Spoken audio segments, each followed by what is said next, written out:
BJP JJP का बहिष्कार करने वालों के खिलाफ सीएम लाए निंदा प्रस्ताव, कांग्रेस ने किया विरोध, विधानसभा में प्रस्ताव पास।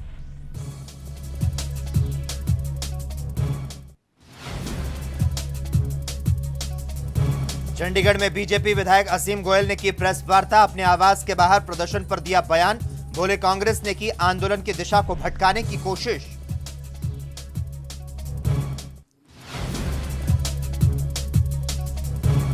निकिता तोमर हत्याकांड को लेकर फरीदाबाद में बचाव पक्ष के 2 गवाहों ने दर्ज कराया बयान, बोले जिस वक्त घटना हुई आरोपी तौसिफ सोहना में था।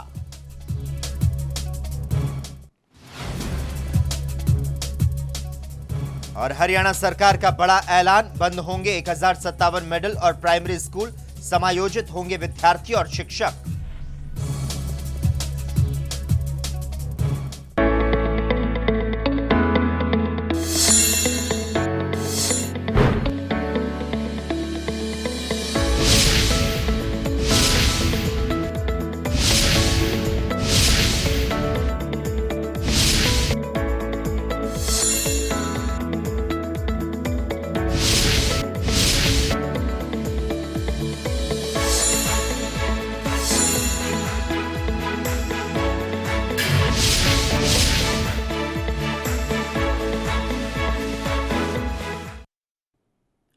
नमस्कार, हरियाणा चौपाल में आपका स्वागत है और मैं हूं आपके साथ लोकेश जगवानी। राज्य में बीजेपी और जेजेपी विधायकों के विरोध के खिलाफ हरियाणा विधानसभा में प्रस्ताव पारित हुआ है। राज्य के कई हिस्सों में विधायकों के खिलाफ प्रदर्शन को लेकर यह प्रस्ताव पारित हुआ है। बीजेपी और जननायक जनता पार्टी के विधायकों को किसान आंदोलन के समर्थन की ओर से कई इलाकों में विरोध झेलना पड़ा। यहां तक कि अंबाला में विधायक असीम गोयल के घर के बाहर आंदोलन समर्थकों की ओर से विरोध प्रदर्शन हुआ। हालांकि विधानसभा से पारित प्रस्ताव में किसी राजनीतिक दल या फिर किसानों का जिक्र नहीं किया गया। नवंबर के आखिरी सप्ताह में शुरू हुए किसान आंदोलन के बाद से हरियाणा के सत्ताधारी पार्टियों बीजेपी और जेजेपी के विधायकों को विरोध का सामना करना पड़ रहा है। कई गांवों में विधायकों की एंट्री तक को रोकने का प्रयास किया गया। यहां तक कि सीएम मनोहर लाल खट्टर और डिप्टी सीएम दुष्यंत चौटाला को विरोध झेलना पड़ा।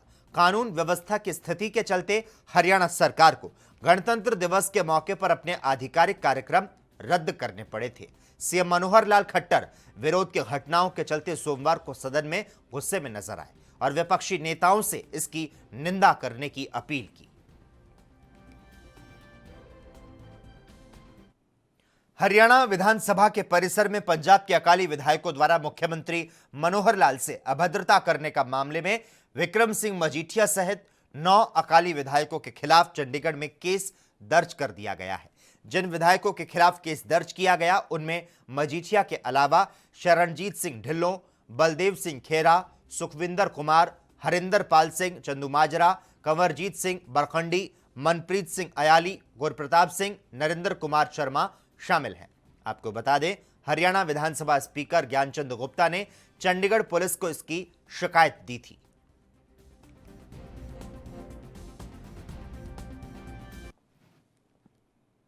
किसानों के मुद्दे पर मंगलवार को हरियाणा विधानसभा में जमकर हंगामा हुआ। सरकार और विपक्ष के बीच खूब गर्मागर्मी हुई। नेता प्रतिपक्ष भूपेंद्र सिंह हुड्डा किसानों को लेकर सरकार से भिड़ गए। हुड्डा ने आक्रामक होते हुए संसदीय कार्य मंत्री कंवरपाल की तरफ से भेजा गया कांग्रेसियों के धरने का फोटो बगल की सीट पर फेंक दिया।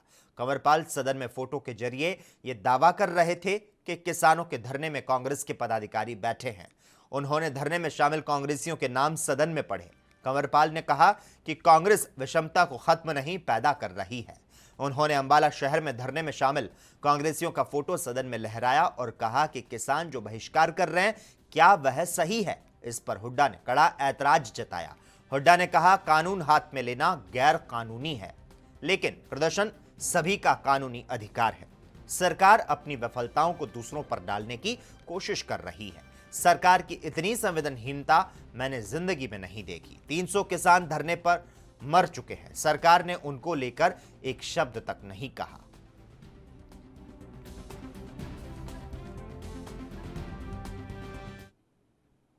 हरियाणा में किसी भी आंदोलन के दौरान होने वाले नुकसान की भरपाई सीधे आंदोलनकारियों से किए जाने वाले कानून पर विधानसभा में जमकर हंगामा हुआ। प्रदेश सरकार की ओर से पेश किए गए इस विधेयक का कांग्रेस विधायकों ने जमकर विरोध किया। गृह मंत्री अनिल विज ने विधानसभा में संपत्ति क्षति वसूली विधेयक 2021 को पेश किया। इस पर कांग्रेस विधायक अपनी सीटों पर खड़े हो गए और उन्होंने विरोध किया। विज ने कहा कि विधेयक के पास होने के बाद हरियाणा सरकार इसके नियम को तैयार करेगी। सीएम मनोहर लाल ने कांग्रेस पर जमकर निशाना साधा, तो वहीं विपक्ष के नेता और पूर्व सीएम भूपेंद्र सिंह हुड्डा ने कहा कि हमारा लोकतांत्रिक देश है, इस विधेयक को बहुत ही जल्दबाजी में लाया गया है। राज्य में आंदोलन चल रहा है, इसके पहले भी कई आंदोलन हुए हैं। भूपेंद्र हुड्डा और पूर्व स्पीकर डॉक्टर रघुवीर कादियान समेत तमाम कांग्रेसी विधायकों ने इस विधेयक को 3 कृषि कानून के विरोध में आंदोलन कर रहे किसानों के लिए जले पर नमक छिड़कने जैसा बताया। कानून व्यवस्था कायम रखना सरकार का काम है, क्या नाम, विधायकों का नहीं है या असेंबली का नहीं है। सरकार चुन के भेजी है, कानून व्यवस्था काम उनका है। ये उसका जो बिल इंट्रोड्यूस किया था, हमने बिल को इंट्रोडक्शन स्टेज पे अपोज किया क्योंकि ये जल्दबाजी में लाया गया और इसमें बहुत सारे ऐसी चीज़ें हैं, या तो सेलेक्ट कमेटी में भेजते, जल्दबाजी में लाया गया। तो इस वास्ते हमने इंट्रोडक्शन स्टेज पे अपोज किया। हमने कहा कि भाई डिवीज़न मांगा, डिवीज़न नहीं दी गई हमारे को, ये प्रजातंत्र का गला घोट दिया, जबकि रूल्स में डिवीज़न का प्रोविजन है। ये जो bill Haryana recovery of damage property during disturbance to public order bill, क्योंकि ये अब सरकार ने सड़कें खोदी थी। पिछली बार प्रकाश सिंह कमेटी ने पूरी तरह से सरकार को दोषी माना गया, तो सरकार कोई एक तरफा थोड़ा ही होगा। अगर सरकार दोषी होगी तो उसका भी तो प्रोविजन होना चाहिए था, इसमें उसका भी तो होना चाहिए। सरकार के एक्शन से कोई प्रॉपर्टी का नुकसान होगा तो उसका दोषी कौन होगा? तो इस वास्ते जल्दबाजी में किया गया, ये बड़ा सोच समझ के लाना चाहिए था और ये इसी वास्ते हमने इसको अपोज किया था। लोकतंत्र की रक्षा के नाते जो सारे सदन को विचार करना चाहिए था, उस पर किस प्रकार की उन्होंने सारी हदें पार कर दी। कांग्रेस ने सीमाएं सब पार कर दी। एक तरफ तो उन्होंने कहा कि ये जो आंदोलन में इस प्रकार का विरोध करना और किसी के विरोध में उनको बायकॉट करके और मना करना कि आप यहाँ नहीं आएंगे, वहाँ नहीं आएंगे, इसके लिए हम इसका विरोध करते हैं, सदन में वो सीधा कहते रहे। इस आंदोलन का ये स्वरूप नहीं होना चाहिए, ऐसा भूपेंद्र सिंह हुड्डा ने स्वयं कहा। और जब उन्होंने कहा कि जब वो उस प्रकार का काम करते हैं तो बिना पार्टी के नाम लिए हमने एक प्रस्ताव रखा कि प्रस्ताव पारित करना चाहिए कि किसी भी राजनीतिक नेता को यदि कोई व्यक्ति, कोई संगठन ऐसे विरोध करता है और उस विरोध में बाईकाट सीमा तक के यहाँ कहीं हम प्रवेश नहीं करेंगे, तो ऐसा कोई करेगा तो हम उसका एक निंदा प्रस्ताव पारित करते हैं। ऐसा जो प्रस्ताव रखा तो भाग खड़े हुए, यानी जैसे ऐसी हालत बन गई कि आंदोलन की गले की फांस बन गया है। अब वो स्फोट तो कर बैठे, हड्डी अटक गई है, ना निगलते बनता है ना उगलते बनता है। अब उस आंदोलन को स्फोट भी कर रहे हैं और उस आंदोलन में जिस प्रकार की बातें की जाती हैं उससे पीछे हटने वाले भी नहीं हैं। इनकी हालत बुरी हो जाएगी। देखिए, भारत एक प्रजातांत्रिक देश है। यहाँ कोई भी व्यक्ति, कोई भी जत्थेबंदी, कोई भी संगठन प्रदर्शन कर सकते हैं, धरने दे सकते हैं, जुलूस निकाल सकते हैं, भूख हड़ताल कर सकते हैं या और तरीके अपना सकते हैं। हम उनके खिलाफ बिल नहीं लाए। हम ऐसे प्रदर्शनों के दौरान जो हिंसा होती है, जो प्रॉपर्टी को, संपत्ति को नुकसान पहुंचाया जाता है, हम उसकी भरपाई के लिए बिल लाए हैं। और बड़ी बेशर्मी से कांग्रेस पार्टी ने सदन में हिंसा का समर्थन किया, आग लगाने वालों का समर्थन किया, बसें जलाने वालों का समर्थन किया, दुकानें जलाने वालों का समर्थन किया, गाड़ियां जलाने। हरियाणा चौपाल में खबरों का सिलसिला लगातार जारी रहेगा। हम यहां पर रुकते हैं एक छोटे से ब्रेक के लिए।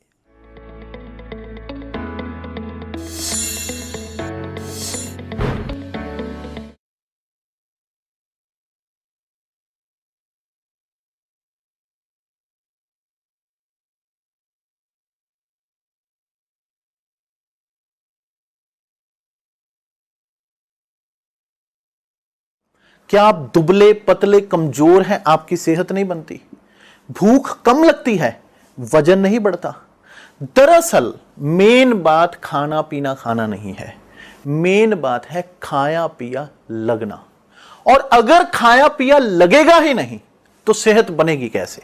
इसलिए हमारी संस्था सन्यासी आयुर्वेदा ने एक ऐसी दवा बनाई है जो कि आपके पाचन तंत्र को, आपके लीवर सिस्टम को ठीक करने का काम करती है, ताकि आप जो भी खाएं उसका पूरे का पूरा निचोड़ आपके शरीर को लगे, आपकी भूख बढ़े, खाया पिया सही से लगे, नया खून बने, हड्डियों में जान आए, वजन बढ़े, ताकत बढ़े, चेहरे पर नूर आए और आप मोटे तगड़े खूबसूरत पर्सनैलिटी के मालिक बन जाएं। यह दवा पूरी तरह से आयुर्वेदिक होती है।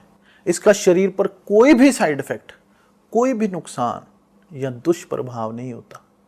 लड़के लड़कियां दोनों इसका इस्तेमाल कर सकते हैं और पहले 15 दिन के अंदर ही आपको इसका असर महसूस हो जाएगा।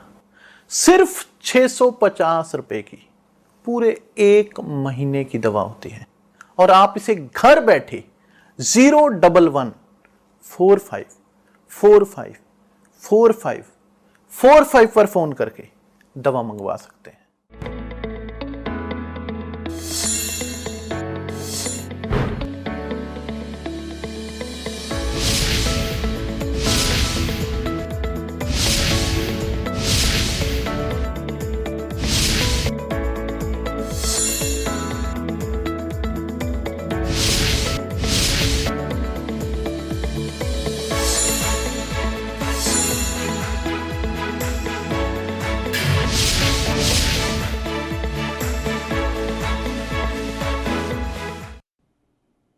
ब्रेक के बाद हरियाणा चौपाल में एक बार फिर से आपका स्वागत है। हरियाणा में अंबाला सिटी सीट से बीजेपी विधायक असीम गोयल के आवास के बाहर प्रदर्शन किया गया, जिसके बाद अब सियासत गर्मा चुकी है। और इसी कड़ी में आज चंडीगढ़ में बीजेपी विधायक असीम गोयल ने प्रेस कॉन्फ्रेंस की। गोयल ने कहा कि कांग्रेस गद्दार लोगों के साथ मिल चुकी है, कांग्रेस का राजनीतिक पतन हो चुका है। असीम गोयल ने बताया कि पवित्र किसान आंदोलन चल रहा है, उसमें भी कुछ ऐसे तत्व हैं जो किसी के उकसावे में आकर इस आंदोलन की दिशा को भटका रहे हैं। इंशाअल्लाह ऐसे देशद्रोही, ऐसे गद्दार लोगों के जो नारे लगाए, जिन्होंने उनके साथ कांग्रेस मिल चुकी है, इतना उसका राजनीतिक पतन हो गया है। पहली बात तो कांग्रेस के साथियों ने उस बात को तोड़ मरोड़ कर किसान साथियों के ऊपर लाने की बात की, जबकि मैंने ये सारा संसार जानता है कि भारत तेरे टुकड़े होंगे इंशाअल्लाह इंशाअल्लाह, ये नारे किसने लगाए थे? इसमें किसान साथियों का कोई जिक्र भी नहीं था। उन्होंने इस बात को घुमा के प्रस्तुत किया और किसान साथियों के द्वारा मेरे घर के बाहर प्रदर्शन किया गया। लेकिन उस प्रदर्शन के अंदर मेरा ये भी कहना है कि जो पवित्र किसान आंदोलन चल रहा है, उनमें भी कुछ ऐसे तत्व हैं जो किसी के उकसावे में आके इस प्रदर्शन की दिशा को भटका रहे हैं, इस धरने की दिशा को भटका रहे हैं।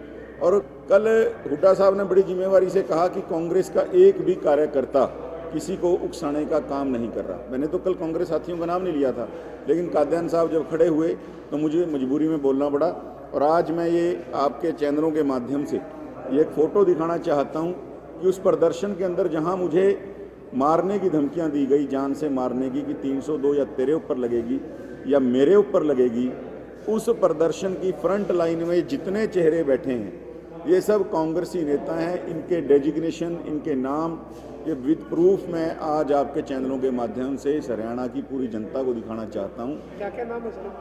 ये नाम इनके प्रदेश के नेता भी हैं। रोहित जैन जो आजकल इनके प्रदेश कोषाध्यक्ष हैं, बलविंदर पुनिया इनके स्टेट की प्रदेश कार्यकारिणी के सदस्य हैं, पहले चुनाव लड़ चुके हैं।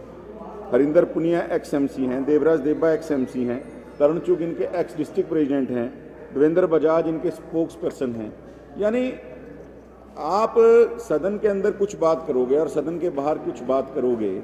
आप सदन में बड़ी जिम्मेवारी से कहते हैं हमारा कोई कार्यकर्ता नहीं था, एक तरफ आप कहते हैं कि जी देखिए सदन में आप बाहर विधायक के साथ कुछ भी होगा वो अपनी बात को उठा नहीं सकता, अपनी बात को रख नहीं सकता। एक तरफ वो कहते हैं हम उकसाने वालों के साथ नहीं हैं। मैं तो केवल उनका ये दोहरा चरित्र पूरा हिंदुस्तान ये देखे कि उनकी कथनी और करनी में कितना फ़र्क है। देखिए मैंने वही कहा कि किसान साथियों को ये तोड़ मरोड़ के बताया गया कि ये जो मैंने टिप्पणी की है ये जेएनयू और कांग्रेस के लिए नहीं, किसान साथियों के लिए की। किसान साथियों को वहाँ इस आंदोलन को जो उकसाने के लिए काम किया कांग्रेस के नेताओं ने, और मेरे घर के बाहर उन्होंने प्रदर्शन करवा दिया और फ्रंट लाइन में खुद बैठ गए आके, और उनको उकसावा देकर गलत जो तरीके का एक वहाँ मामला है घर के बाहर। मैं किसान भाइयों से कहता हूँ कि हम तो आपके साथ हैं, आप प्रदर्शन करें, क्या दिक्कत है, कौन रोकता है? लोकतंत्र में सबका हक है। आप हमारा पुतला फूकें, पुतला जलाएं, कौन रोकता है? लेकिन अशोभनीय भाषा, जान से मारने की धमकी, ये कहाँ तक उचित है? अपने आप भी उनको आत्ममंथन करना चाहिए। कांग्रेस केवल अपनी राजनीतिक रोटियां इस आंदोलन के माध्यम से सेकने में लगी कि जहाँ तक लॉ एंड ऑर्डर की बात है और एफआईआर होने की बात है, वो प्रशासन कानून अपना काम करेगा। मैं उस भूमिका के ऊपर नहीं जा रहा। मैं तो केवल ये भूमिका जो कांग्रेस के इतने जिम्मेवार साथी जो बार बार बात कहते हैं कि हम, देखिए लोकतंत्र केवल सत्ता पक्ष से नहीं चलता, विपक्ष की भी उतनी जिम्मेवारी होती है। एक सार्थक, एक पॉजिटिव विपक्ष की भूमिका वो निभाएं, प्रदेश के मुद्दों के ऊपर वो चर्चा करें, ना कि किसी को जान से मारने की धमकी कांग्रेस के साथी किसी को उकसा के दिलवाएं। और वो विधायक, जब वो मौजूदा विधायक सदन का सदस्य अपनी बात रख रहा हो, आपके साथी खड़े हो जाते हैं कि ये बात नहीं रख सकते। खबरों का सिलसिला लगातार जारी है। यहां वक्त है एक और छोटे से ब्रेक का।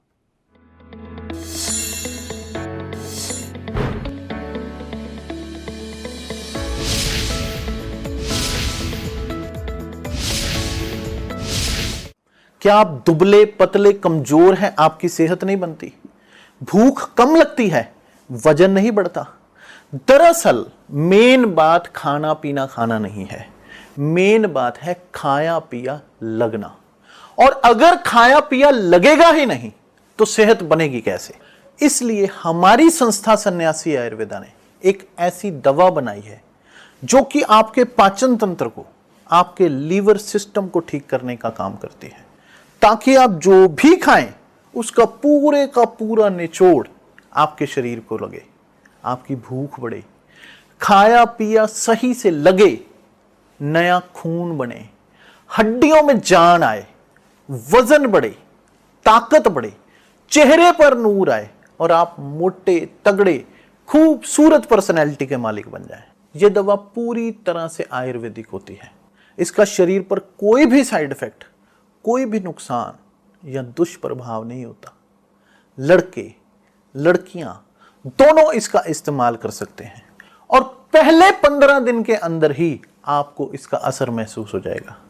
सिर्फ 650 रुपए की पूरे 1 महीने की दवा होती है और आप इसे घर बैठे 01145454545 पर फोन करके दवा मंगवा सकते हैं।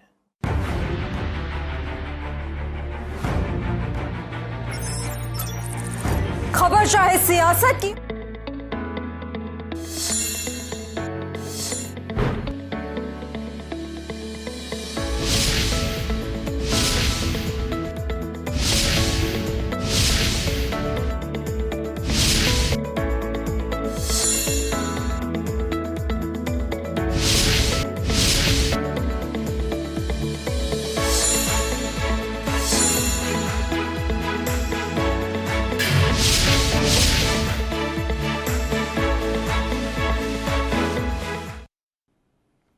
ब्रेक के बाद एक बार फिर से आपका स्वागत है। हरियाणा के गुरुग्राम और फरीदाबाद में नगर निगम की वित्तीय अनियमितताओं का ऑडिट होगा। हरियाणा के महालेखाकार बीते 5 वर्ष में खर्च हुई राशि का रिकॉर्ड खंगालेंगे।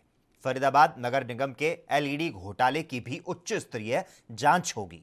हरियाणा के शहरी स्थानीय निकाय मंत्री अनिल विज ने मंगलवार को विधानसभा में यह जानकारी दी। फरीदाबाद में भाजपा विधायक नरेंद्र गुप्ता ने प्रश्न के जरिए एलईडी घोटाले में अब तक हुई कार्रवाई का ब्यौरा मांगा था। फरीदाबाद एनआईटी के विधायक नीरज शर्मा ने फरीदाबाद नगर निगम का फॉरेंसिक ऑडिट कराने की मांग रखी। इस पर अनिल विज ने कहा कि फरीदाबाद और गुरुग्राम नगर निगम की अनेक शिकायतें मिली, जिन शिकायतों के आधार पर महालेखाकार को ऑडिट करने के लिए पत्र लिखा था। एजी ने ऑडिट करने का आग्रह स्वीकार कर लिया है। 5 साल में खर्च हुई राशि की पूरी पड़ताल होगी।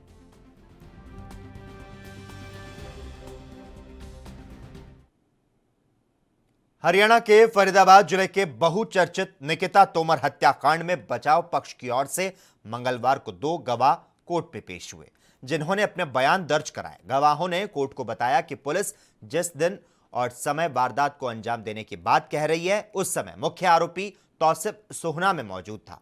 अब इस केस की अगली सुनवाई 22 मार्च को होगी। बचाव पक्ष के वकील अनीश खान ने बताया कि डिफेंस की ओर से कोर्ट में 2 गवाह सोना निवासी बीड़ सिंह और बल्लभगढ़ निवासी शौकत अली पेश हुए। दोनों गवाहों ने कोर्ट को बताया कि तौसिफ उनके पास अक्सर आता जाता था, लेकिन वे कोई कार प्रयोग नहीं करते थे। गवाहों का कहना है कि तौसिफ की सगी बहन फरीदाबाद में रहती है और भी रिश्तेदार रहते हैं, ऐसे में उसका आना जाना लगा रहता है। पुलिस तौसिफ के जिस लोकेशन के ट्रेस होने की बात कह रही है वह ठीक नहीं। गवाह वीर सिंह ने बताया कि पुलिस 26 अक्टूबर 2020 को जिस वक्त वारदात का समय बता रही है, उस वक्त तौसिफ सोहना में उनके साथ मौजूद था। फिलहाल कोर्ट ने दोनों के बयान दर्ज करते हुए सुनवाई की अगली डेट 22 मार्च तय की है।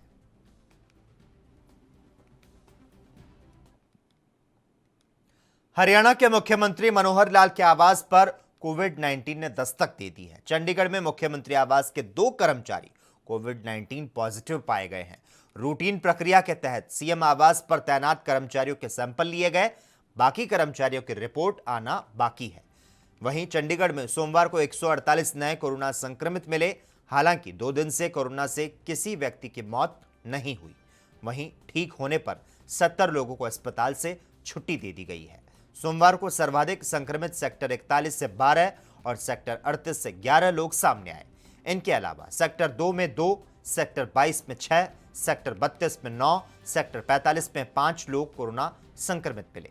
कोरोना के बढ़ते केस के चलते जांच बढ़ा दी गई है। इसके साथ ही मोबाइल टीम लगाई गई है। स्वास्थ्य विभाग ने सभी से कहा कि कोविड-19 को गंभीरता से लें, लापरवाही ना बरतें, मास्क का प्रयोग 100% करें।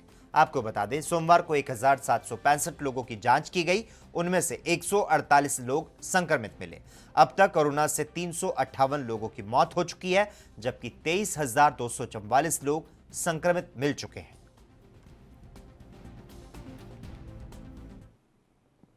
वहीं पलवल जिले में कोविड वैक्सीन टीकाकरण महाअभियान के तहत आज स्वास्थ्य विभाग की टीम ने 52 गांवों में वैक्सीनेशन का कार्य शुरू कर दिया, जिससे ज्यादा से ज्यादा लोगों को कोरोना का टीका लगाया जा सके। इस दौरान civil surgeon doctor Brahmdeep Singh ने बताया कि टीकाकरण अभियान को गति देने के लिए स्वास्थ्य विभाग ने जिले में महाअभियान के अंतर्गत 52 गांवों में टीकाकरण सेंटर बनाए हैं। जो लोग जिला अस्पताल, सामुदायिक स्वास्थ्य केंद्र और प्राथमिक चिकित्सा केंद्र नहीं पहुंच पाते थे, उनके लिए यह सुविधा शुरू की गई है। उन्होंने बताया कि जिले में अब तक 11,000 लोग टीका लगवा चुके हैं। अब स्वास्थ्य विभाग की टीम गांव-गांव जाकर कोरोना का टीका लगा रही है। उन्होंने बताया कि टीकाकरण के लिए पंजीकरण करवाना अनिवार्य है। जो कोविड के केसेस हैं, पिछले 1 साल से लगातार ये लड़ाई चली आ रही है कोविड को कंट्रोल करने की। और कोविड के बारे में एक समय था जब बहुत लोगों में डर था कि कोविड बहुत ज़्यादा है, कहीं मुझे हो ना जाए, हो गया तो क्या होगा। लगभग 4,437 लोगों को कोविड पॉजिटिव हुए जिले के अंदर, और उनमें से लगभग सभी रिकवर हो पाए। और 99.4% के आसपास रिकवरी रेट के साथ में अभी 2 लोग ऐसे हैं जिले में जो कि अभी कोविड पॉजिटिव है और वो होम आइसोलेशन में ही उपचाराधीन है। दोनों की स्थिति, मैंने फर्स्ट डोज लगवाई है कोविड की, आधा घंटा हुआ है, अभी मुझे इससे कोई परेशानी नहीं। कोविड-19 का कहर लगातार जारी है, तो वहीं हरियाणा के अंबाला में मंगलवार को 18 नए मामले सामने आए। इसके बाद कुल संक्रमित मरीजों की संख्या 12,467 हो गई है। राहत की बात यह है कि 21 मरीज पूरी तरह से ठीक होकर घर लौटे हैं, जिसके बाद ठीक होने वाले मरीजों की संख्या 12,031 हो गई। जबकि इस समय 285 मरीजों का इलाज चल रहा है, जबकि अभी तक 151 लोगों की कोविड-19 के कारण मौत हो चुकी है।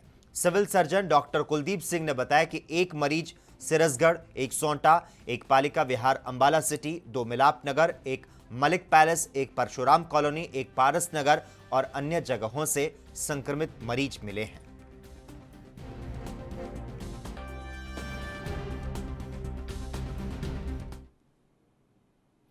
हरियाणा के फतेहाबाद में कोरोना वैक्सीन का टीका लगवाने के बाद बुजुर्ग की मौत का मामला सामने आया। दरअसल स्वास्थ्य विभाग ने कोविड-19 वैक्सीन के टीकाकरण के लिए मेगा ड्राइव का आयोजन किया था, जिसमें 78 सेंटर बनाकर 6,200 लोगों को कोरोना वैक्सीन दी गई। वैक्सीनेशन के दौरान 70 साल के बुजुर्ग की टीका लगवाने के बाद अचानक से तबीयत बिगड़ गई, जिसके बाद बुजुर्ग को इलाज के लिए निजी अस्पताल भर्ती कराया गया, जहां बुजुर्ग ने दम तोड़ दिया। इस संबंध में फतेहाबाद के civil surgeon doctor Manish Bansal ने कहा कि पोस्टमार्टम रिपोर्ट आने के बाद ही इस मामले में स्थिति स्पष्ट हो पाएगी और बुजुर्ग की मौत के कारणों का खुलासा हो पाएगा।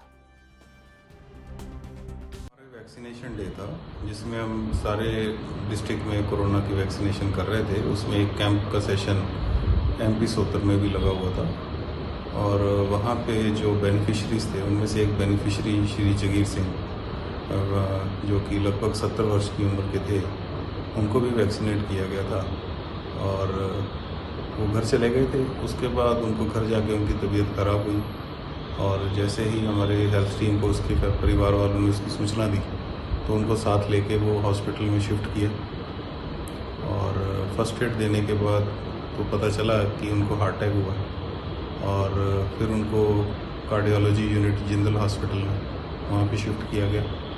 वहाँ पे उनको फिर दोबारा अटैक हुआ और इसी के साथ ही हरियाणा चौपाल में आज के लिए बस इतना ही। तमाम अहम खबरों के लिए लगातार आप जुड़े रहिए हमारे साथ और देखते रहिए ANB न्यूज़।